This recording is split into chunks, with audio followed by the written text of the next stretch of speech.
Hello and welcome to some more Star Citizen. Alpha 3.24.3 is now live and the Intergalactic Aerospace Expo is hot on its heels, incoming for the weekend. A load of new info has been dropped about what's going on in that patch and loads of dev information. We've got a FAQ on the Intergalactic Aerospace Expo and what you can expect this time around. So Star Citizen Alpha 3.24.3 live. We've got some patch notes. This patch paves the way for the Intergalactic Aerospace Expo, which starts on Friday, the 22nd of November at 4 PM UTC. So there's a load that's going to be activated on the 22nd and on the particular Expo days, but there's a ton in that patch already now. Decoration placement, consumables, volatiles like refinery jobs, stuff like that got wiped with this patch's deployment. You should keep your Alpha UBC, you should keep all of your ships and anything that you bought in-game or with real money. Just as a quick point as well, it does look like we're getting a full wipe for Alpha 4.0 when that does go live, so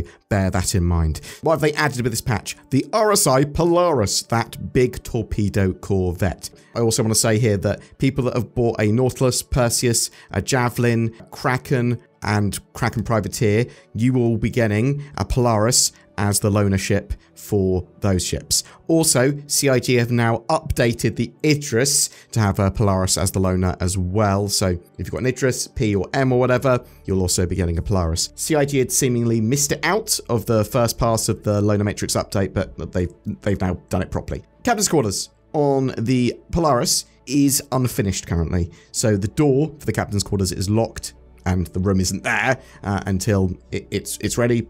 They'll place it in there as soon as it's done. Some people are concerned that this sets an odd precedent where they'll release half-finished ships or partially finished ships with like rooms and stuff missing. I just want them to get them out and then make sure they get those bits and bobs fixed ASAP, I suppose. It's sort of fine if it's just in the short term, right? Or if they haven't finished a particular mechanic for something like, oh, we haven't released its drone bay for this ship because we haven't got drones in game yet. That ship can be accessed by people that have bought one now, but you're also able to rent it during the IAE on the RSI day. I wonder when we're going to see Polarises in-game controlled by NPCs. Something else with that ship, point defense cannons. They've been enabled on ships that use them, like the Polaris. This includes new updates to the system to allow them to not only shoot at hostile missiles and torpedoes and bombs, but also hostile ships. The Constellation Phoenix and the Idris has them as well, I believe. I have seen people park these over areas to shoot down people trying to drop A2 bombs, which is great because that might mean that Jumptown is a little safer. There's a star map mission objectives panel update. So they've added an option to view accepted and tracked contracts in the contracts manager and choose which to track, untrack on the star map as well. You click on a tracked objective, you'll focus on the marker where that objective is. They've also added the Starlancer Max, which is basically the super freelancer ship. It's a multi-role kind of freighter variant of the Starlancer series. They do seem to have reduced its quantum fuel capacity significantly. I'm hoping that's an oversight. I do want it to be a relatively long-range hauler. Other than that, though, I would rate this as a fantastic hauler in-game. It is supposed to be for small crews. I think people are going to work out ways of sort of running it solo. They've updated and polished the Anvil Terrapin as well, partly in preparation for the new Terrapin Medic, but it's also, you know, nice to update these ships. The Mythic Prospector has had a full dash rework. They've updated quantum fuel values for most ships to fit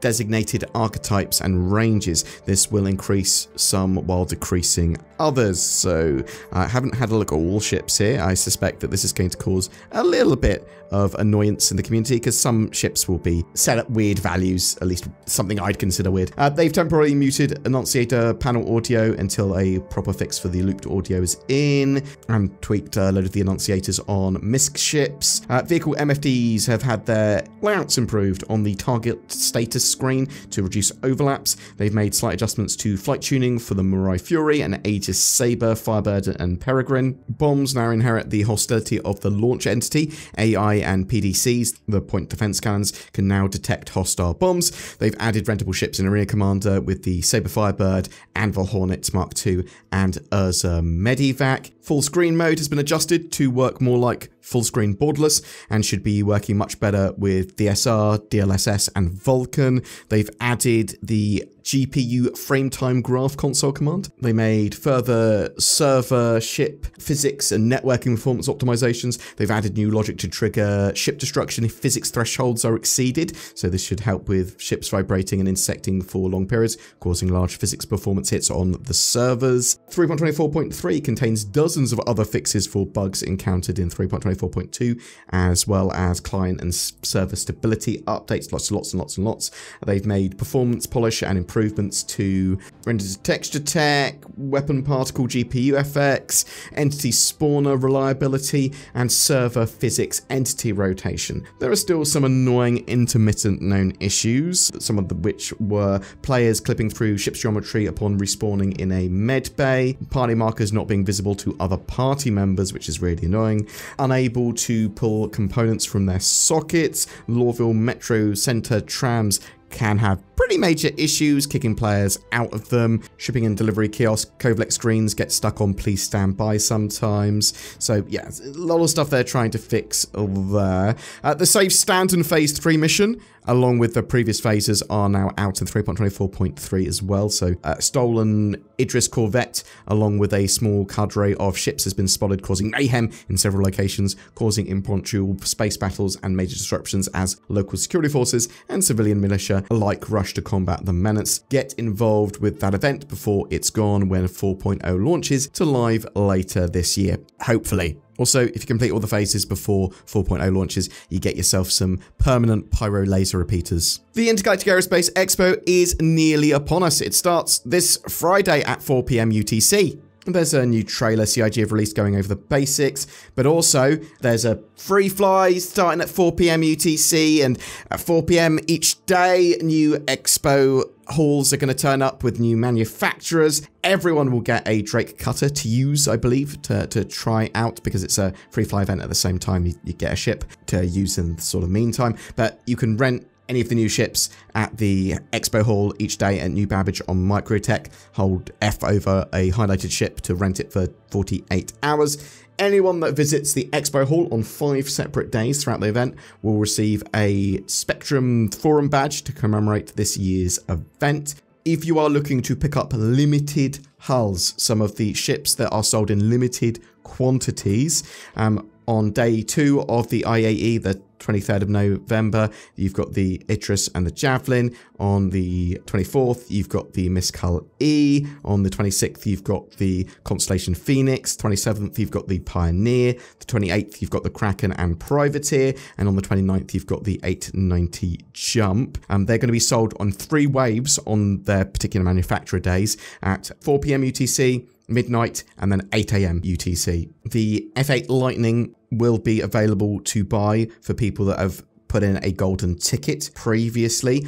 Also, the Best in Show paints and posters for people that own the F8 Lightning, the C1 Spirit, the Anvil Terrapin, and Reclaimer will be getting those items, the special skins, either on the 1st of December at 4 PM, which is when they do the first wave of distributions, and then again at the end of the IAE. That said, sometimes there are delays and the process can take a bit of time, so if you are supposed to be getting it, you should be getting it. Will there be discounts and Warbond daily deals available throughout the IAE? Yes, check back each day at the expo to see what's available. Each Warbond daily deal will run for 24 hours only, and during the finale from the 2nd of December to the 5th, they're also going to have a refresh of new Warbond offers that will feature at that time only for selected manufacturers. We know there's a load of ships turning up at the IAE. I'm going to say some spoilers now. That's not really spoilers because CIG have said this. I suppose we'll talk about a couple of the other ships as well very briefly. So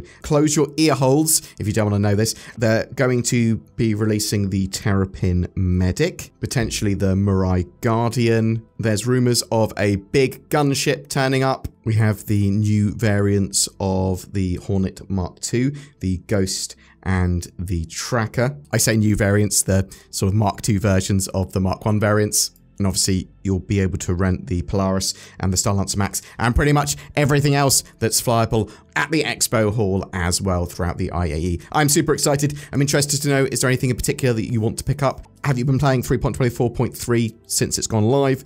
Is it a great patch? Is it a terrible patch? Are you having connectivity problems or server problems? Or has it actually been pretty good? A little bit concerned with a load of events and things all overlaying each other with Save Stanton and the IAE and the new patch and loads of new ships and stuff all happening simultaneously. Hopefully, the servers will be able to take it now and we'll have a great time. Obviously, they got that new RMQ tech. This is all built on the 4.0 code base as well, and they've been putting a loads of fixes in and testing the IAE for a while, so they are in a good position to have a great patch and IAE event. But tell me what you think in the comments below.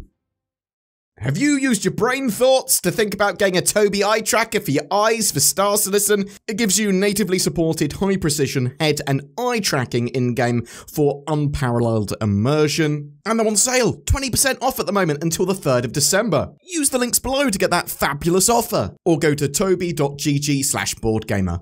Welcome to the Intergalactic Nord Expo, where there's only one vehicle here, the vehicle for better internet security, accessibility, and privacy. I wish I could watch Netflix in Japan or Pyro or whatever. Boom! I can, and I'm so protected. It's not a concept. You can fly with nordvpn.com/BoredGamer today. And with NordVPN, you don't need any variants, but it is pay to win because you need to buy it or get a subscription and then you win. Use the links below to get massive discount. November is all about the Intergalactic Aerospace Expo. We've partnered with the Star Citizen organisation Lunar Wolves for a massive giveaway. Commenting on any of my videos during the month gets you a chance to win one of 4 ships: a Zeus MR, an Ares Ion, a Drake Corsair, and even a Cutlass Black. All courtesy of those beautiful Lunar Wolves. But wait, there's more. Sign up to the Lunar Wolves recruitment page, link down below, for a chance to win an RSI Polaris with lifetime insurance. They're recruiting, you might be looking for an org. I'll chuck some further information and terms and conditions and stuff in the video description as well. Don't forget to click on the join button under my videos. That goes a long way to help support the channel. Thank you so much to you that have already done that. Zin and I play a load of games after work and stuff, and we want to chuck those up for people that have gone the extra mile to support us either on Patreon or via that join button. Just remember to like and subscribe as well. Comment, ask us some stuff. Thank you so much for everyone that supported the channel, whether it be for a day or for the last several years, a decade. Oh my God, we've been doing this for so long. Thank you so much for watching. I hope you have a great November and Intergalactic Aerospace Expo.